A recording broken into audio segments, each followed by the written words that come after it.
Welcome to the Barbershop Podcast, where we help you to navigate the ups and downs of business behind the chair as a beauty professional, helping you to transform burnout into a thriving success. And I haven't done a podcast in this way. And in the studio today, we have my good friend Angel Jones from Golden Angel Management right here in Chicago. Y'all give it up for her. All right, we never done anything like that before, but this is going to be a different kind of a podcast, moving in a direction that um, I want to go into as a content creator. Angel, thank you for joining me. Of course. Thank you for having me, Yeah. especially in this amazing studio. It took you a good while to get here. Yes, it did. Yeah. But I made it, better late than never. Yeah. So normally when we talk and when you've been on the podcast, we talked about business strategy. We've talked about building your boss BBL. We talked about your MVP, which was golden on the micro salon movement master course. That's probably one of my favorite pieces on there. It's a valuable piece that I think that part alone could help so many business owners move in the right direction.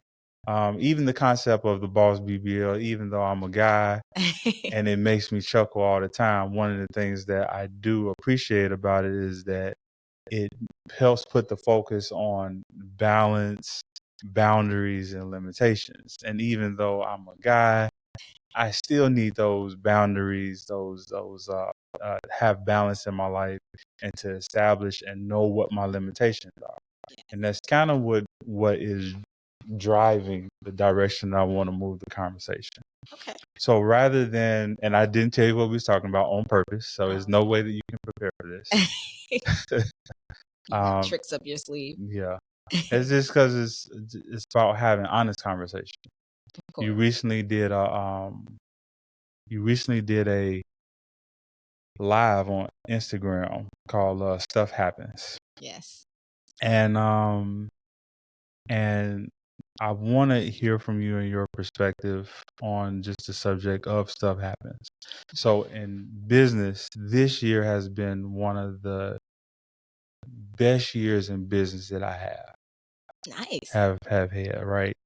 Because financially I hit goals that are like pretty great for a solo entrepreneur. Mm-hmm. But I worked significantly less. Like I didn't work as hard behind the chair. I wasn't in here crazy hours. Got a chance to get away to Miami to the podcast summit, which was a great time. That kind of changed some things. Did some networking events. But also along with that, this has been one of the worst years of my life, personally. Mm-hmm. Some changes is happening, as your title was, Stuff Happens. There's another name that you have for that, but you said you couldn't put that on there. Right. So unfortunately, there's certain things about my personal life that I don't have the liberty of talking about just yet. Mm-hmm. But have you in your personal life or know of other people in the business world simultaneously have one of the best performing years in business and also the worst personal years in business? And have you been able to have some insight on that? Absolutely.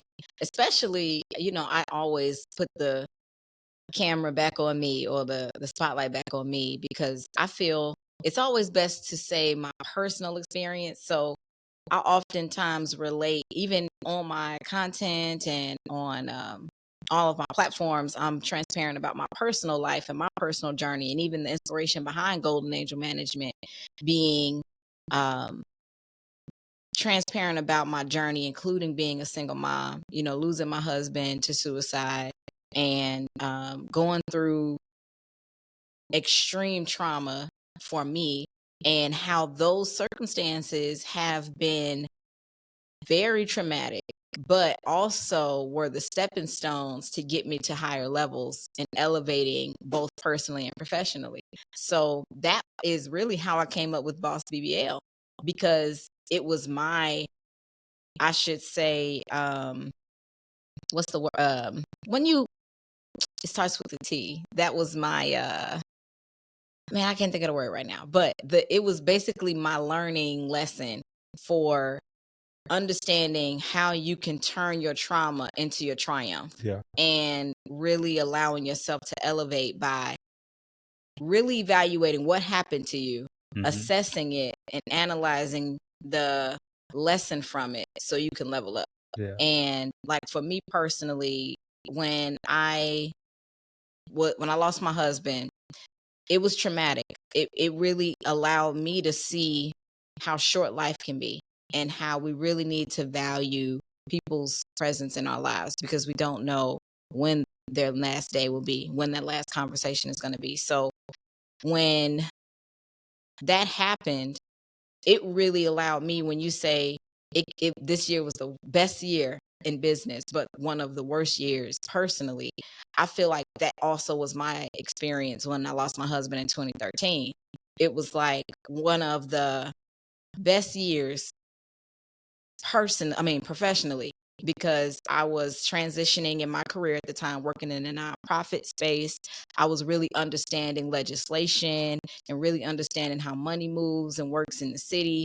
I was excelling in being one of the youngest administrators for a nonprofit organization, one of the only women at the table, one of the only African Americans at the table in rooms that people who look like me weren't in. So I was really excelling. But when I lost my husband, in the middle of me finding my strength and my voice and my power in and my influence in my space, I lost my best friend. And I was often the what should we say? I was often the reason for it. Like a lot of times people would say it was my fault because we were married and because we were so close and because we portrayed this image online and what people believed was true about us and what we did and what we went through. It was a very challenging season, but I always go back to the quote, what doesn't break you makes you, and what doesn't kill you makes you stronger. I'm a living testament of that, because in that season, because I had to deal with so many eyes on me, so many opinions, so many people whispering, it was, and me having to just be the face of it all because of my position. It really helped me see how strong I was. It helped me see that how resilient I am. It helped me see that I have what it takes and then some to overcome any and everything that happens to me with God's help. Yeah. So that's the example that I would use of how in business, and even then I wasn't even an entrepreneur yet. Yeah. So I was your favorite employee, coming early, leaving late, and really pushing forward a mission that wasn't even my own yet. I really understood and built the skills that I needed to become the business coach I am today because of those experiences. Yeah. So literally, I say, use what is meant to break you to your advantage to make you. Yeah. And you'll thank yourself later. Yeah, that's good. So, when you were in that season, though, when you were in that moment, the way you think about it now, did you think about it that same way in that moment? Or did you ever have times where you felt like, forget this, I'm ready to call it quits, I want to move in a different direction, I don't know if I can make it? Did you have moments like that? Honestly, thank God I did always have this thought. And I believe it's because I had mentors. So I had mentors since I was 13, really helping me, have forward thinking, really think about the bigger picture, really support me. And when that happened, as you know, I always go back to your core 5 people that you're going to need in your life to help you get through challenging times. Your mentor, your mentee, your goal, your spiritual guide, and your I'm missing somebody, but you all will, it'll come back to me. But I had those people, and because I had those people, they gave me the right resources, the right books to read, the right mindset to have. And my mindset at that time was, this is just a part of your story. You determine what the next chapter is going to be, but you're writing the one right now. So when I was in it, when my husband passed, I literally had the mindset that I have to take what's happening right now in this moment and say, how is this going to help me excel to my next level? How is this going to help build me to where I really want to go? So the whole time I'm in it, and even people who were there at that time, it was like I was on autopilot.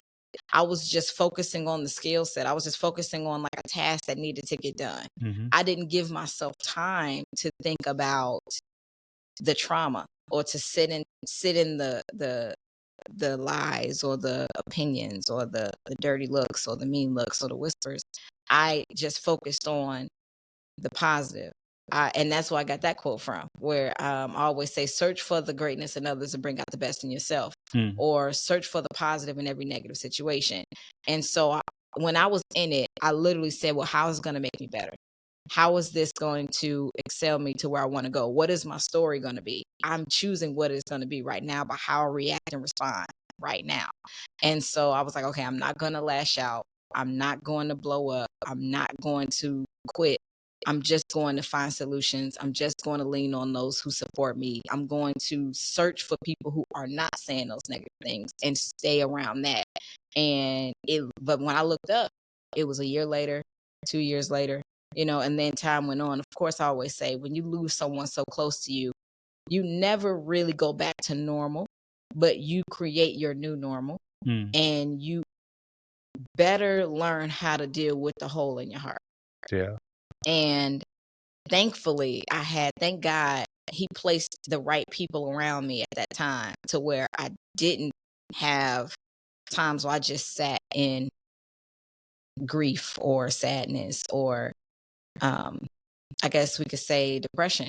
I did go through those phases though of grief, but because of that mindset I had, it didn't affect me the same way and the timeline wasn't the same. So it's like right now, well, not right now, I'm on the other side of it now, but 2 years ago is when I feel I was at those points of grief. And that, of course, it's almost 10 years later where I went through the grief, the depression, the anger, the bargaining.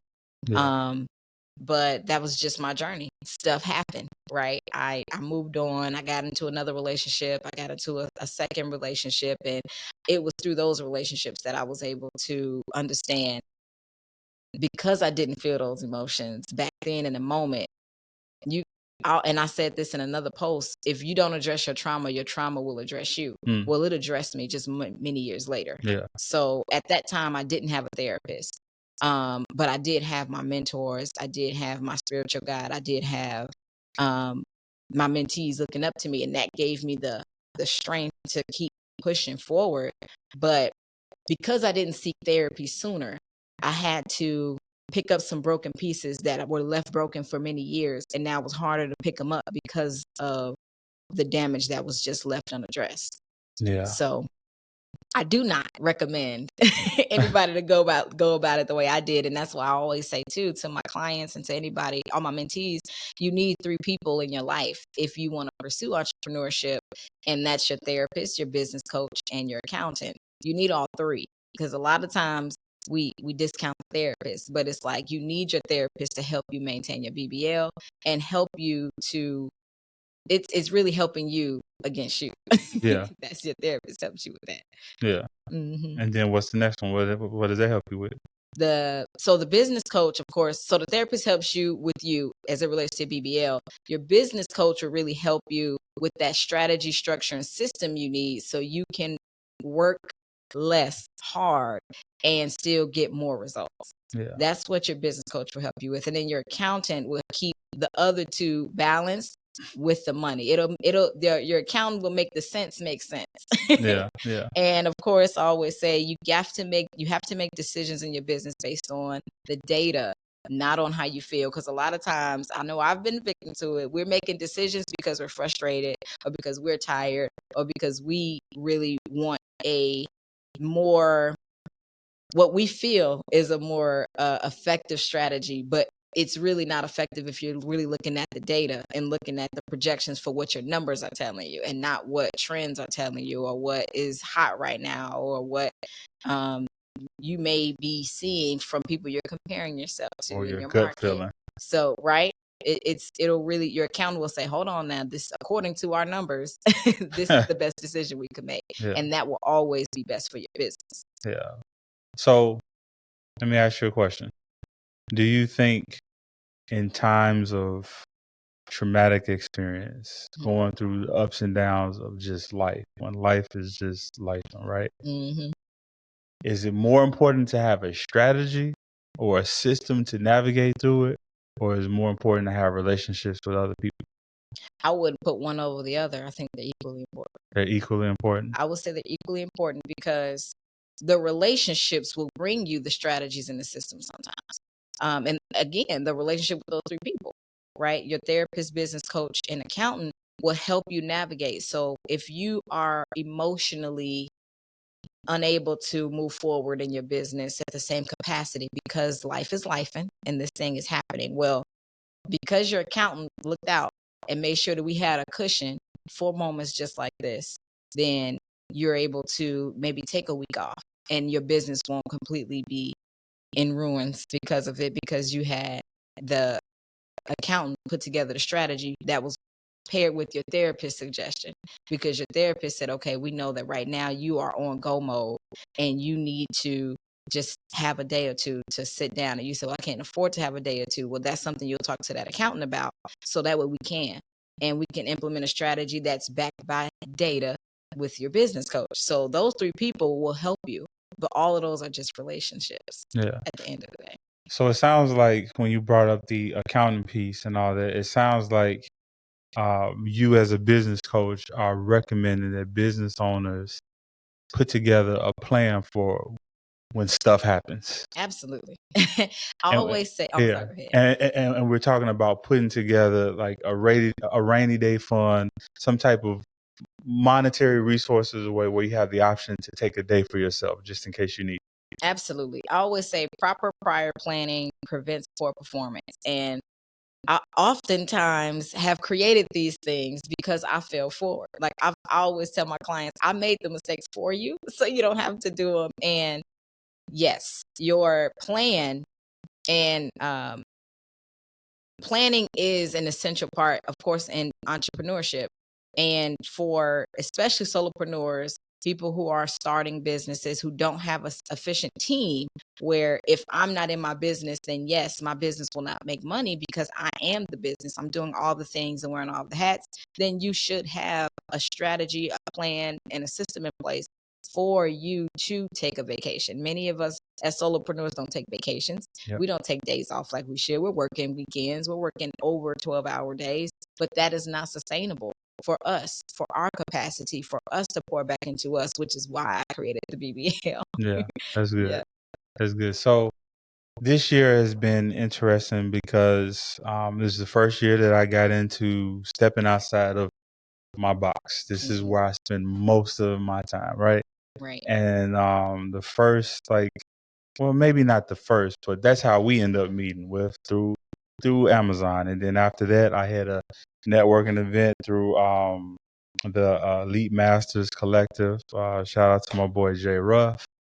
And that was a pivotal time in this year where everything changed on June 11th of this year. June 11th?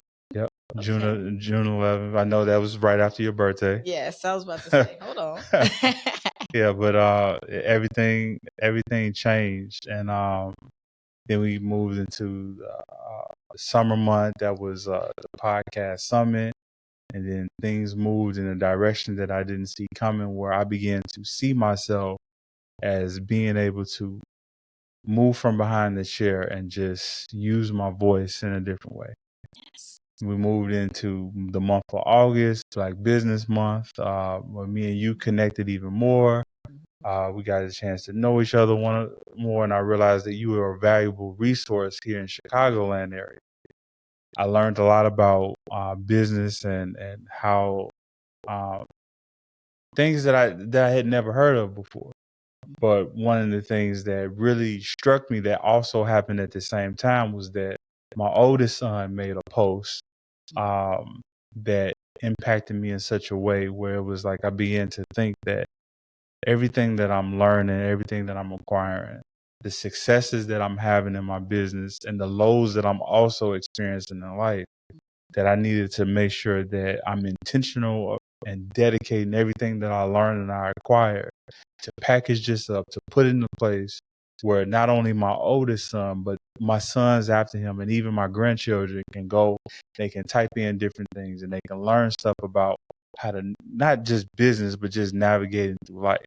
Absolutely. I think business is like a lot of Mm. times.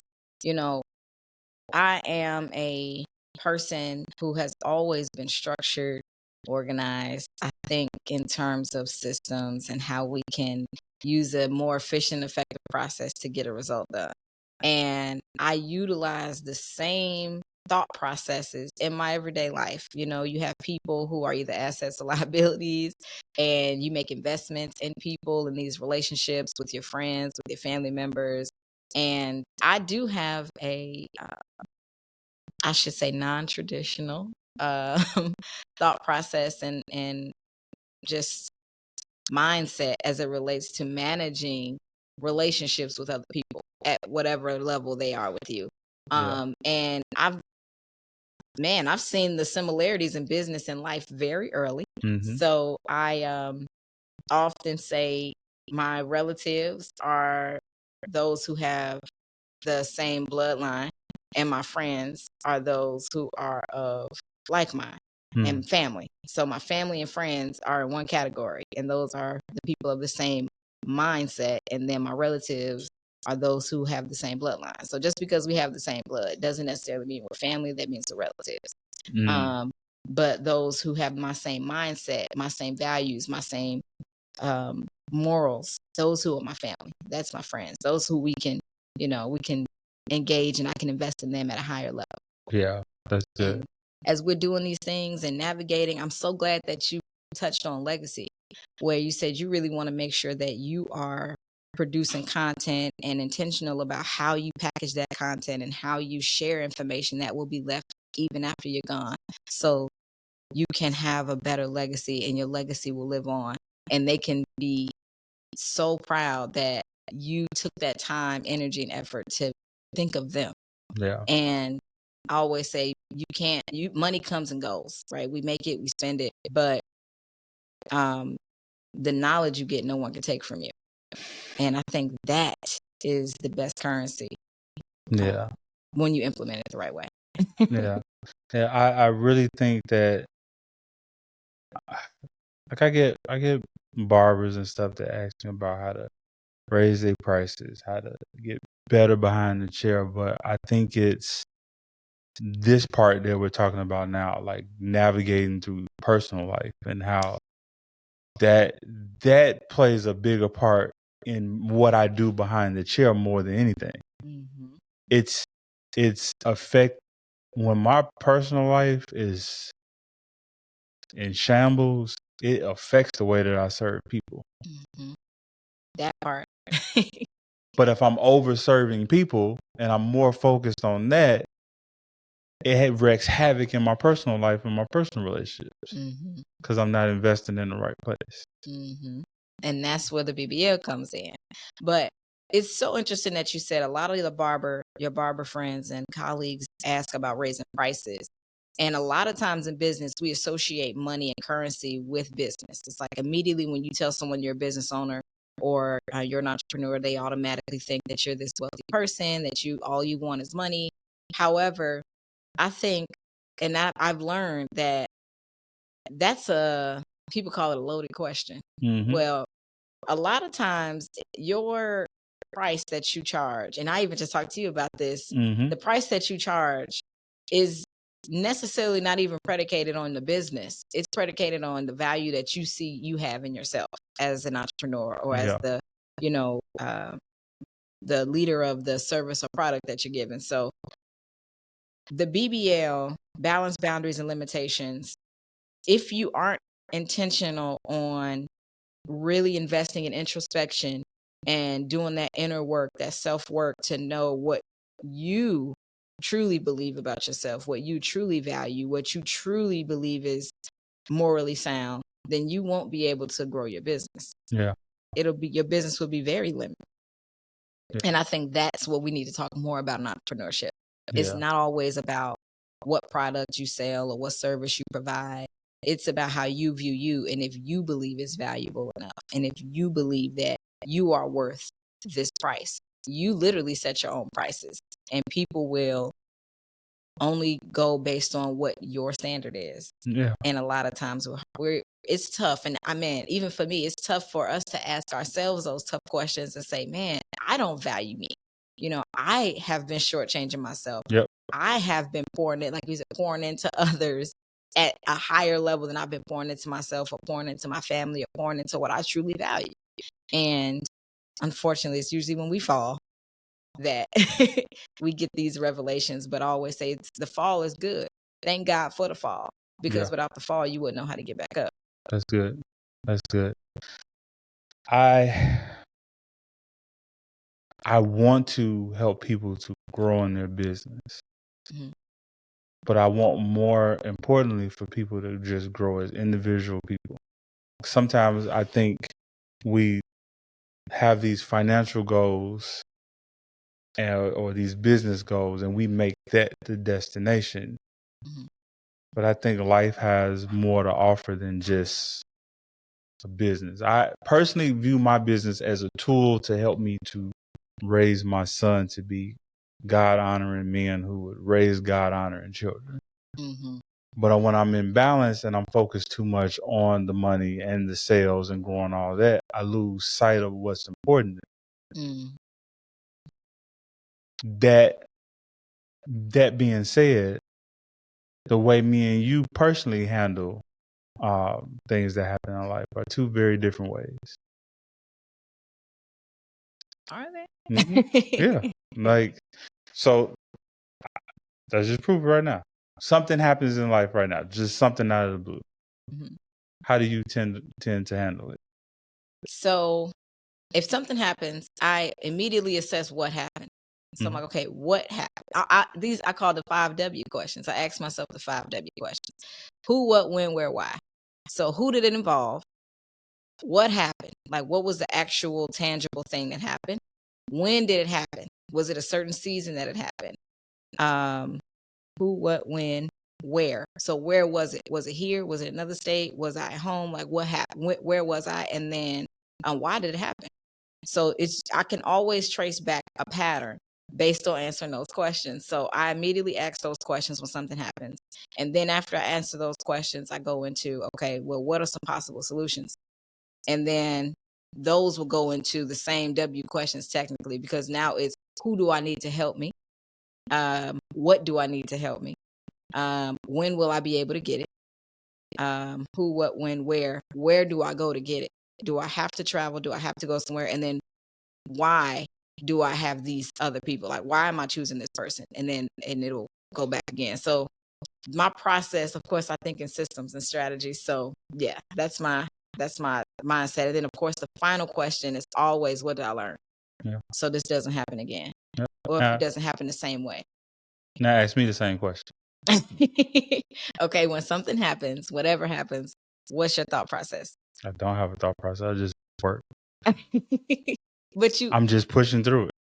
But I'm sure it's a system that you have, right? No. Some framework. I work through it. And then I figure it out along the way.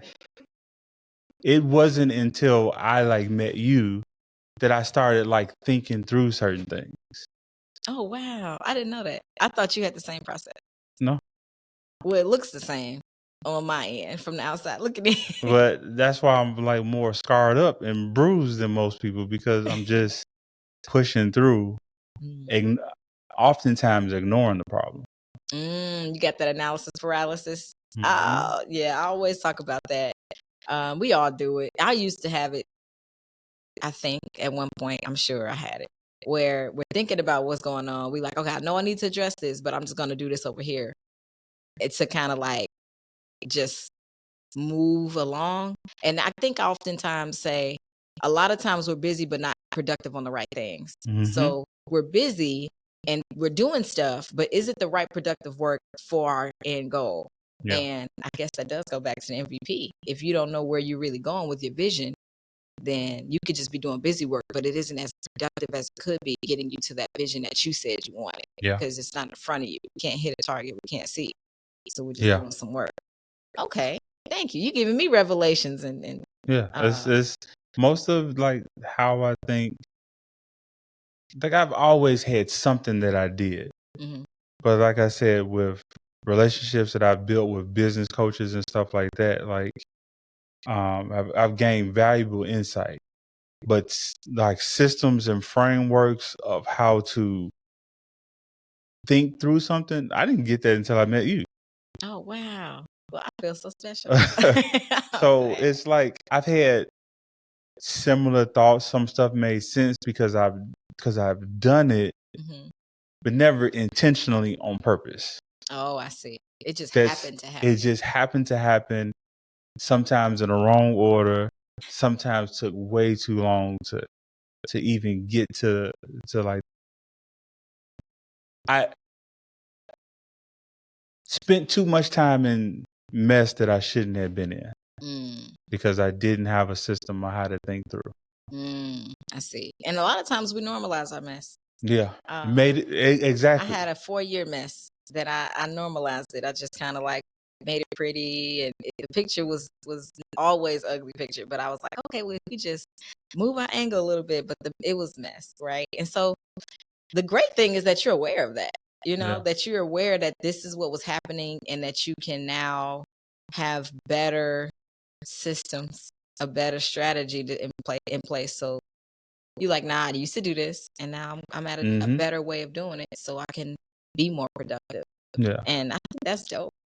I'm so proud of you. Yeah. So that's in our last few minutes, like, get something more practical for someone to take, and like they listen and probably going through life situations and stuff too.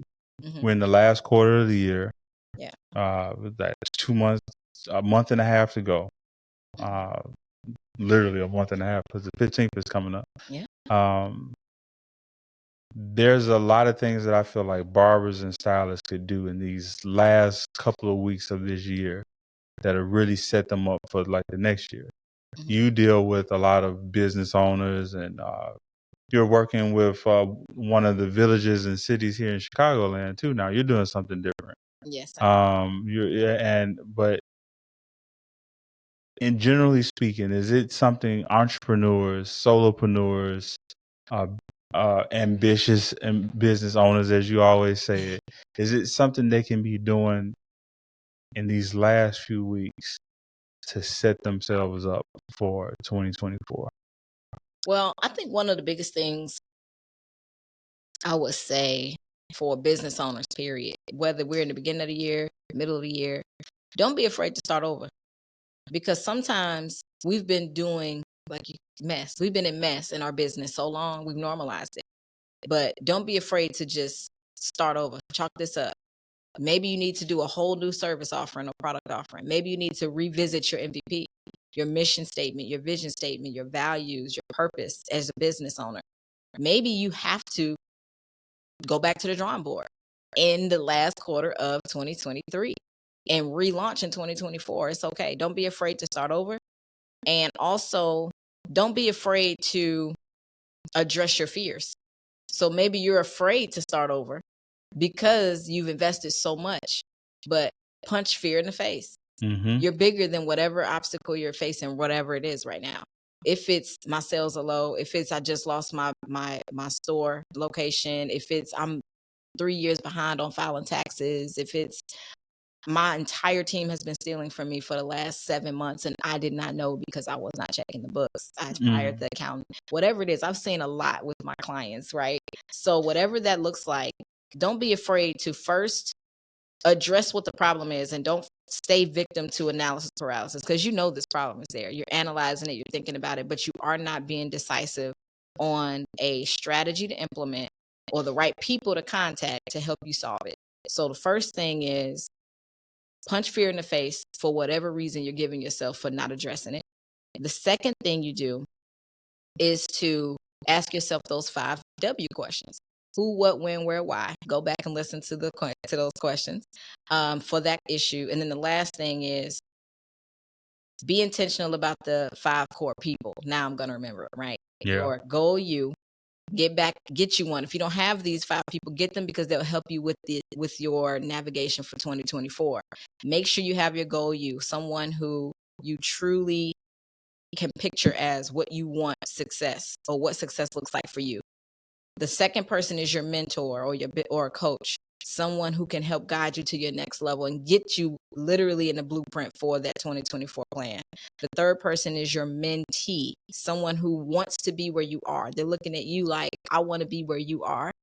The fourth person is your spiritual guide, someone who can pray for you, can keep you in alignment with your values, in alignment with your morals and who you are at your core, in alignment with God or whoever you believe in your higher power. And then the last person is your peer, someone who reminds you that you are not crazy. This is normal. You are not going to let this be your final destination. This is just a temporary situation, and can hold your hand to support you in staying mentally okay through this season. They are not the person that will give you advice, but they're the person to keep you stable mentally and emotionally while you're in the thick of it. Yeah. That's my advice. That's good. That's good. 2024, we're going to still be connected, right? Come on now. Of course. Is that a question? You had any goals for 2024? Absolutely. My goal for 2024 is to be more intentional about my support and growth of the poverty rate. So I'm intentional. As you said, I've been working with the municipality, Robbins, which is a suburb right outside of the Chicagoland area. I'm going to be working more with municipalities in 2024. Also going to be working more with nonprofit organizations who truly have a mission to help reform our communities economically. So every single quarter, Golden Angel Management is going to host a fundraiser for a nonprofit that has a hand in economic reform, whether they're providing jobs, whether they're helping business owners, whether they're giving funding to organizations that will help reduce the poverty rate. We're going to do that every quarter. And then the last thing that I really want to do in 2024 is be more intentional about building collaborations for more impact. So we do have the Golden Connections event every quarter as well in Chicago and in the suburbs. And I'm going to make sure that happens every quarter for Chicago and the suburbs in 2024. Yeah. For what opportunities do barbers and stylists, makeup artists, nail techs, lash artists, brow artists, what opportunities are they missing out on by not coming to a networking event like the Golden Angel Connections? Yes. So, well, the reason I even started the Golden Connections networking events was because there was not, to my knowledge, and I'm out here networking. I am a networking queen. There were not a plethora of options for service-based business owners to connect and collaborate. Every networking event, I would say maybe 8 out of 10 were based in real estate in Chicago and the Chicagoland area. And so I said, okay, I want to be the change I want to see. So I started what I wanted to see. I wanted a space for service-based entrepreneurs like barbers, nail techs, restaurant owners, people in the hospitality space to come and connect and collaborate, to learn from each other, to build. So nail techs, barbers, lash techs, you all literally have an open floor for your clientele. All of these are professionals. All of these are business owners. They need to look good. They need that lining right? We need to get our hair done. We need to get our nails done. We need to look good. And this is the floor. This is where you're going to meet them. And these are the ones that are paying at higher levels. Yeah. So not only are you going to be able to connect with your future clientele, but you're also going to be able to learn. You're going to be able to learn different industries. You're going to be able to learn about new products, better ways to service, better systems. You're going to meet with accountants, business attorneys, business coaches. You're going to meet with these people who you need to help you go to your next level in your business. Yeah, that's good. That's good. You have any personal goals? So, of course, you're going to ask that question. So my personal goal, I'm going to intentionally date in 2024. I am single. So I do want to be a wife. So I'm going to intentionally date, and I'm going to be more open to things that I probably was closed off to before. So, of course, I have my little list that, I've been listening to. Shout out to Mike Todd at Transformation Church. I've been listening to his sermon on ripping up our list, right? This list of things that they got to be a certain age, a certain height, a certain income, just these things that necessarily aren't in alignment with my values. My values are impact, influence, integrity, and income. So I really want to make sure that I'm intentional on connecting with people who align with my values and who really help elevate me to a space that I really need to be in for my purpose. Yeah. So that's my personal goal. And then, of course, I'm going to be traveling with my son, Golden, more. So we went a couple places this last year, but I want to go out at least once a quarter to a new place. He's hopping on a plane with me at least once a quarter. Once a quarter? Once a quarter. We're going somewhere. Yeah. So those are my personal goals: traveling with my son and being more open to my dating life. No, nice. Good luck on that one. Definitely. Probably gonna turn this into like, let's check in to see what's going on with Angel. Lord, check in with Angel.